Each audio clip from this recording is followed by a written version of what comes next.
how to define it. We know it's a bad thing and we shouldn't be involved with them. But basically, phishing email is an email that's sent to you unsolicited. You didn't start the conversation. You just got this email out of the blue.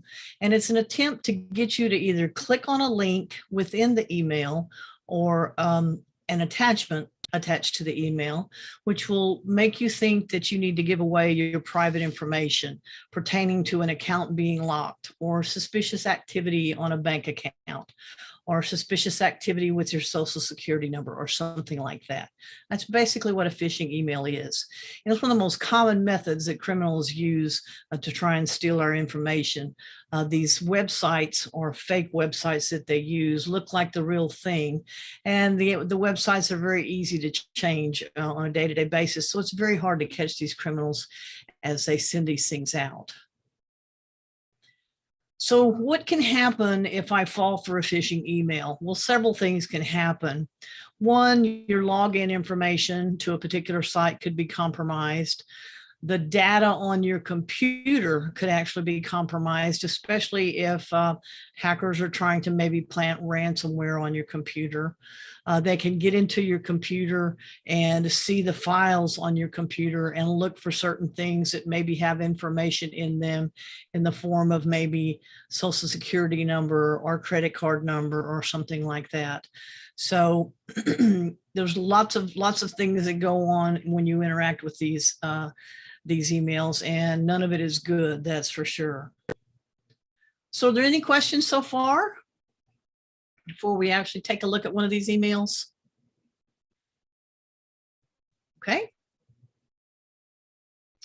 All right, let's dig on in. And this is actually a phishing email that came to a friend of mine, and she sent it to me, thought maybe I could use it in a class, which I certainly can.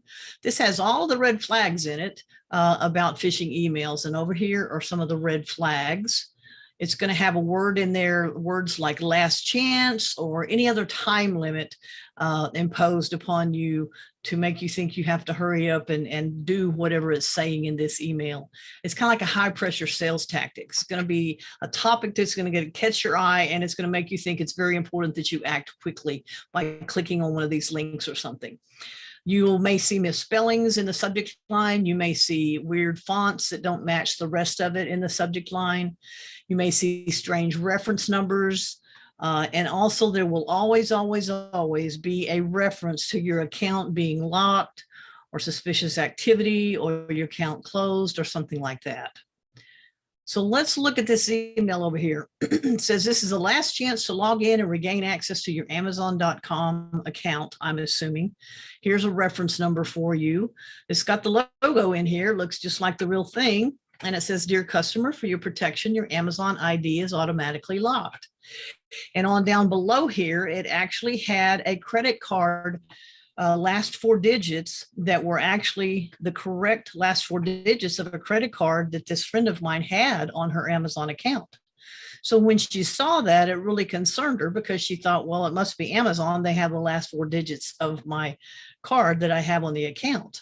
And on down below here, it gave a number to call, or actually this one had a link in it to click on to take care of whatever the issue was. And it also did have a number to call.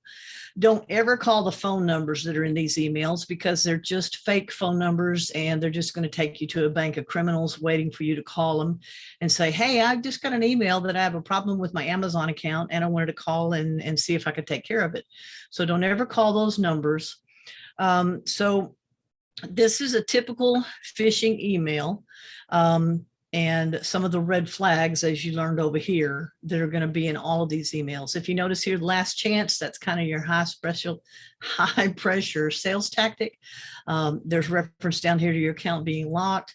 These little things, it's easy to cut and paste a logo from a company, Amazon or Netflix or whatever you may have. So this is a typical first part of a phishing email. Now, the friend of mine that got this, she actually had made recently a purchase on Amazon that she hadn't gotten and was concerned about, and she thought that this might be real. So what would you do if you really suspect that you need to maybe do something about an email that you get? Because criminals are very, very good at making these things look real. It's very, they just look like it's directly from the Amazon company. What you should do if you really suspect that this is something you need to take care of is go to the company website. In this case, you would go to Amazon.com, pull the contact numbers for customer support off of the actual Amazon website and use those numbers to call. Now, the reason for this is because criminals have begun to take out ads on Google and other search engines saying, when you Google customer service number for Amazon.com, there'll be a number that comes right up.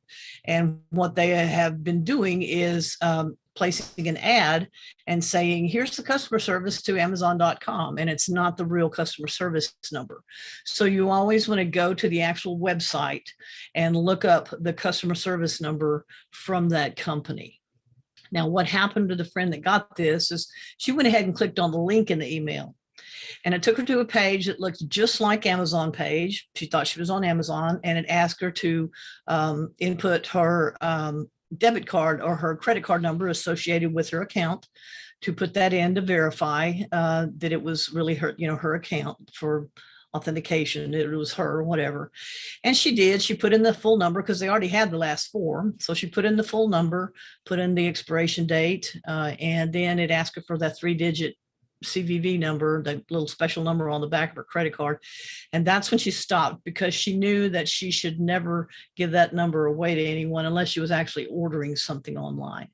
So she went ahead and stopped and backed out of everything. And then she called me and said, hey, what should I do? I've already entered that information, although I closed it down and I never clicked enter or never hit enter.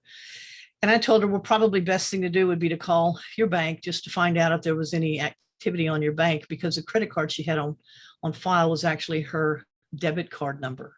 So if they had that number, they had access to everything she had in her bank account. So she called her bank account, and yeah, everything was fine. No activity had been, suspicious activity had been done on her bank account, and the bank told her to go ahead and cut up that credit card, and they would send her a new debit card.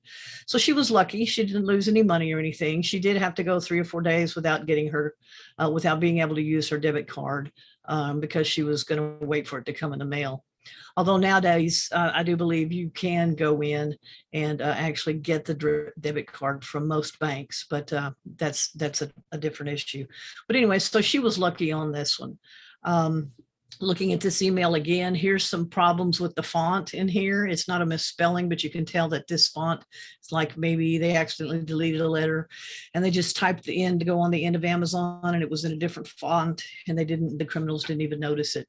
So this whole thing here is a typical phishing email.